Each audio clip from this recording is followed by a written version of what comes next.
संसदीय कार्य मंत्री डॉक्टर नरोत्तम मिश्रा का जीतू पटवारी पर पलटवार, कहा विधानसभा में गलत जानकारी दी। भोपाल में संसदीय कार्य मंत्री नरोत्तम मिश्रा ने कांग्रेस विधायक जीतू पटवारी पर पलटवार करते हुए कहा कि उन्होंने विधानसभा में गलत जानकारी दी है। नरोत्तम मिश्रा ने प्रेस कॉन्फ्रेंस में कहा कि परिशिष्ट अ में बीजेपी कार्यालय में भोजन और नाश्ते की जानकारी बताई, लेकिन उसका भुगतान भाजपा द्वारा किया गया। यह तथ्य जीतू पटवारी ने छुपा लिए हैं। हम उनके खिलाफ प्रश्न संदर्भ समिति में मामला लेकर जाएंगे और उन पर कार्रवाई की मांग करेंगे। जीतू ने सदन को किया है गुमराह। इस पवित्र सदन का उपयोग या इस पवित्र सदन का उपयोग अपने पाप के लिए कोई व्यक्ति कैसे करता है, ये नजारा कल देखने को मिला। कोई व्यक्ति अपने हितों के लिए कैसे पार्टी को गर्त में ले जाता है, ये भी कल सदन के अंदर देखने को मिला। बड़ी विचित्र स्थिति थी सदन की कल। सरपंच और उपसरपंच दोनों गायब थे। गांव लूटने की होड़ कोई तीसरा ही कर रहा था, श्रेय लूटने की होड़ कर रहा था। बिना ड्राइवर और कंडक्टर की गाड़ी चल रही थी कल, अविश्वास की। इनकी पार्टी के अध्यक्ष कमलनाथ जी कहते हैं कि सदन में भाजपा की बकवास सुनने नहीं जाता।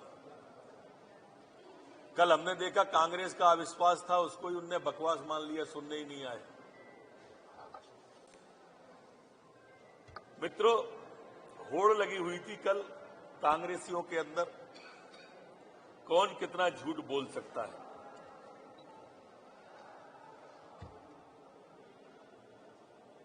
एक बात बार बार कल जीतू पटवारी जी ने सदन में कही, जो उन्होंने आखिरी बयान दिया था, वो मैं उसकी 4 लाइनें आपको पढ़ के सुनाता हूं। वैसे ये सदन की प्रॉपर्टी है, आप लोग भी ले सकते हैं सदन से। जीतू पटवारी, माननीय अध्यक्ष महोदय, मैं यह पटल पर रखना चाहता हूं, जिसे मुझे आपके जनसंपर्क विभाग से बीजेपी का 90 बार भोजन कार्यालय में हुआ, बीजेपी कार्यालय ही लिखा हुआ, अधिकारियों के साइन से दिया हुआ, अगर यह नकली हो तो मेरी सदस्यता निरस्त की जाए। इससे बड़ा कोई झूठ नहीं हो सकता। आप देखिए, ये परिपत्र उन्होंने लहराया सदन के अंदर। ये था वो कापी जो लहरा रहे थे, जो रिकॉर्ड में भी है। इसमें स्पष्ट जवाब में परिशिष्ट आ और परिशिष्ट बा लिखा है। ये परिशिष्ट आ लहरा रहे थे। परिशिष्ट बा के अंदर स्पष्ट रूप से उसका भुगतान का पूरा बीजेपी के द्वारा लिखा गया है। ये तब लिखा गया है जब जीतू पटवारी मंत्री थे, उनकी सरकार थी। ये तब का प्रश्न है, तब की प्रश्नोत्तरी है। उन्होंने अपनी सरकार से भाजपा को बदनाम करने के लिए ये उत्तर उस समय का दिलवाया, क्योंकि 131 करोड़ का जनसंपर्क का घोटाला कमलनाथ जी की सरकार के समय हुआ था। उसको बाइफरकेट करने के लिए, विषयांतर करने के लिए भी एक प्रयास था। ये उनकी सरकार का सवाल था। उनकी सरकार के जवाब के होते हुए भी जनसंपर्क, इस सवाल के अंदर बीजेपी तो कहीं से थी नहीं, लेकिन सवाल में बीजेपी पूछा गया।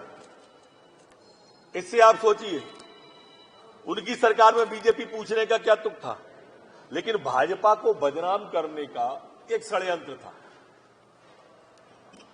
और उसमें उन्होंने ये स्पष्ट रूप से फंसे इसलिए कि जनसंपर्क विभाग ने जानकारी निरंक लिख दी, जीएडी ने जानकारी निरंक लिख दी। उन्होंने कहा कि हम इस तरह की कोई जानकारी नहीं है। ये होटल पलास जो है, उसके होटलों के बिल थे और उनने पूरे के पूरे बिल भिजवा दिए। होटल पलास में तो सभी का ऑर्डर जाता है, सरकारी का, पार्टी का भी जाता है, और पार्टी की पूरी रसीदें हैं और इसमें लिखा हुआ है नाम सहित। सबका ये भी सदन की प्रॉपर्टी है, परिशिष्ट बा जरूर ले लें और परिशिष्ट बा आप जरूर देखें। स्थिति ये हुई सदन की कि पहले तो ड्राइवर गायब हुआ कमलनाथ, फिर कंडक्टर गायब हुए, चूंकि उनके परिवार का विषय अलग था, लेकिन दोनों के दोनों लोग चले गए और लोग अपने नंबर बढ़ाने के चक्कर में पूरी बस को ही खड्डे में उतार दिया उन्होंने। और इसलिए हमने तय किया है कि इस पूरे के पूरे उसके लिए जीतू पटवारी जी के झूठ बोलने में सदन का उपयोग करने के लिए, उनके झूठ बोलने में अपने आप को महिमामंडित करने के लिए, उनके झूठ बोलने में भाजपा को बदनाम करने के लिए, उनके झूठ बोलने में हमारी सरकार को बदनाम करने के लिए हम अपने विधायकों से प्रश्न और संदर्भ समिति में विधानसभा अध्यक्ष को इनकी शिकायत दिलवाएंगे और कार्रवाई की मांग उस पर हम करेंगे। इस पर हम आगे जाएंगे। इस तरह से इनको नहीं छोड़ा जाएगा जिस तरह से वो हर बार पहले भी इस तरह का झूठ बोल करके आधी अधूरी जान करके दस्तावेजों को लहराकर ऐसे ऐसे कप प्लेट का हाथ घुमाकर ये इस तरह से कर चुके हैं।